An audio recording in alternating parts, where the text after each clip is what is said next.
heading down from the higher grounds to a wooden area now. We've been here one time earlier and found a lot of stuff. Found hand grenades and small insignias from the Russians, all kinds of things. But now we're gonna take a break, eat some food, and carry on for about an hour further down here. This spot is quite unique. So many small trenches going everywhere. There are foxholes, trenches going that way, over there, trenches going over here. It's quite amazing. This is the stopping point for the Russians before they could advance over a small hilly sort of area, and they dug down here and they put in a lot of trenches to be safe here before the final sort of pull up towards the area that they wanted to take. So quite amazing, and again a lot of trenches and foxholes. Okay, let me see if I can enlighten this situation a little bit. This is the Red Army coming from the east. They are thundering towards Berlin. If you haven't already, you can see part 1. I'll put a link in the video description for part 1. You can check that out. You won't be sorry, and get a more full context of what's going on here. So check out part 1 and then come back to this one if you want to. So the Red Army is coming in from the east here. The Germans are waiting in a forest area, and we are in this forest.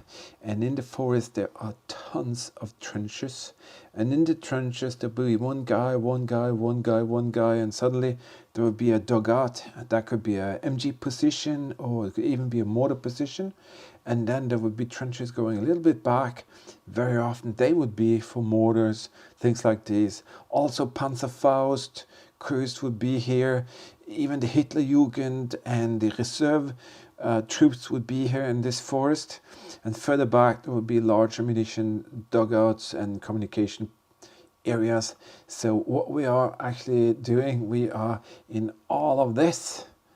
And this is kind of one situation with the Germans being alone there, Red Army coming in there, and just a few hours after, everything here is just a full chaos. And that is why you can actually find both artifacts from the German activity, the Red Army Soviet activity, and the few moments when everything was just a mayhem and a chaos. Alright, so now you have a little bit understanding of what's going on and where we are. So let's go back to the little story here today. This thing here comes up, looks like it's some sort of could be an insignia, and maybe it was from the Russians. I'm not too sure. Never seen it before, so let's check it out.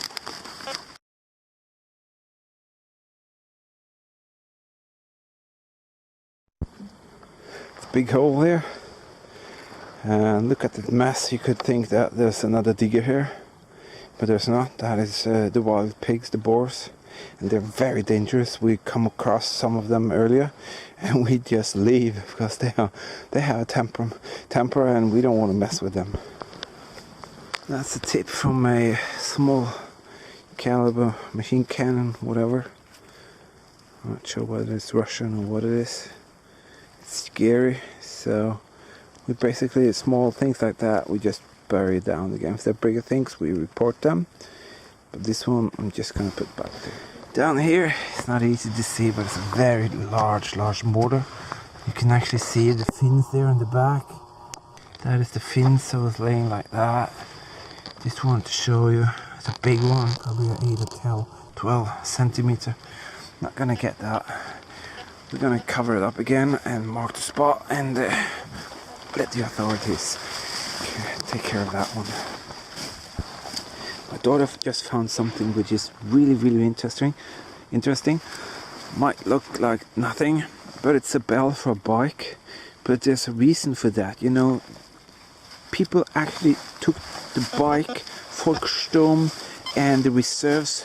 They used their bikes all the way out here. They had the Panzerfaust with them on the bikes, and they actually managed to dig down in some locations and hold on for a while until they were wiped out by the Germans. No, sorry, but the Russians. This could definitely be from one of the bikes that they used.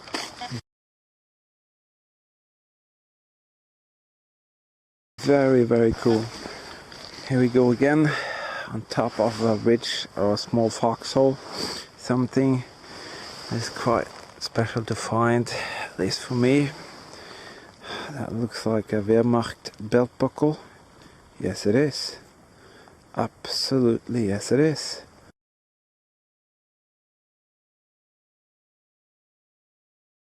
It's in iron, so it's in very bad condition probably. But look at that.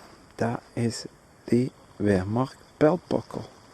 And that on top of what I do believe is a Russian position. Holy mackerel. That is amazing.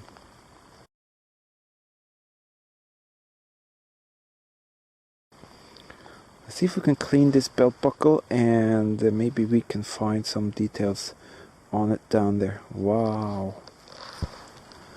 It's not easy to see, but I do believe I can see the eagle thing there. You have the two things going into the leather here. That hook there.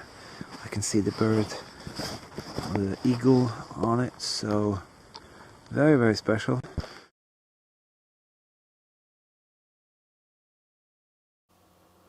So that turned out to be a Luftwaffe buckle, not like this one. This one's been found by Eli, my son, at a genuine Luftwaffe location. But why did the Germans put the Luftwaffe soldiers there? Well, in the end, it's all about having resources. And the resources that the Germans had was the reserves, the Hitlerjugend, the Volkssturm, the Luftwaffe, Kriegsmarine. Everybody was sent to the Red Army's kind of front line on the Oder front, and they had one purpose: to try and stop the Red Army. But as we all know, that didn't work. But that is basically why we have German Luftwaffe buckles in the forest. Looks like the Germans was here first. Maybe it was the Germans who built these trenches, and then the Russians came from over here, overran the Germans. They were mainly the reserves, and you know, like the Volkssturm, and they also sent out kids to do this. So I'm sort of being filled by an overwhelming sort of feeling of both respect and disgust by what actually happens in war. And it's mixed emotions to go here on the trench areas, but you know, I feel confident that it's better to share what happens than to hide it. And this is my way to do it. I can show you, and I will show you whatever I find. So it's quite amazing, quite amazing. Well, my daughter found another one. That's a beauty. That's a Russian cartridge. You'll probably find some dates. That's in brass, so that can be very, very nice. So that is everywhere in the forest there, and I mean everywhere. And let's have a look at what it is. It's actually a cartridge from what I believe is this rifle here. Well, it could be another one as well. Widely used by the Red Army, the Soviets. And this is basically two editions that they had. They have the PTRS 41 and the PTRD. These are anti-tank rifles, and I think that this one is for the PTRD because those are the ones that have been found most in the area as damaged weapons. They were started to be produced in 1941. They fire these rounds 14.5 by 114 millimeter rounds. Has an effective range of around 300 meters, maximum range around 1,000 meters, and it's a bolt action anti-tank rifle. Fascinating. So it's interesting to find the pieces, but it's also interesting to dig into them, find out exactly what they were and how they were used. And I think that could easily have been a scene from the fields right before the forest where the Germans were attacked. Excellent find, and we have a thing down here, very, very deep. I see a round shape, so I'm not sure. Down there, some of the worst things to find. Look, it's a very, very big artillery shell. Still there, it's the tip of it. You can see it's much, much longer than the digging tool here, so it goes on and on down there. And this is the tip of it. The fuse itself is actually not there. That is actually quite okay. But this is what you also find, and you have to be very, very, very careful. Down in one of the trenches here, a sad reminder, it's a ring. Not too sure whether it's something with an inscription or what. I do see a hallmark down there. Could that be from one of the soldiers? That's very, very sad. I do see a hallmark there. Amazing.